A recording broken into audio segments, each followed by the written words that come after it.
மழை ஆரம்பிச்சிட்டா மார்சளியும் அஜீரண கோளாறும் கூடவே வந்துடும். அதுக்கு ஒரு உடனடி தீர்வாக இந்த தூதுவளைக்கீரை ரசம் நமக்கு இருக்கும். இதை துவையலாகவும் அரைச்சி சாப்பிட்லாம். இப்போ நம்ம ரசம் தான் பார்க்க போகிறோம்.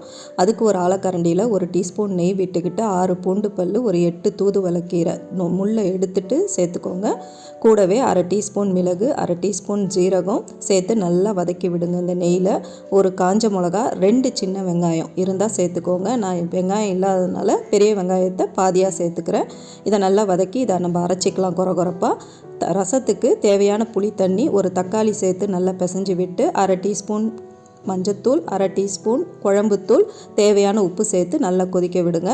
கொதிச்சிட்டு இருக்கும்போது நம்ம அரைச்சி வச்சுருக்கிற அந்த விழுதை சேர்த்துட்டு பருப்பு தண்ணி இருந்தால் சேர்த்துக்கோங்க, இல்லைனா தண்ணி சேர்த்து நல்லா கலந்து விடுங்க.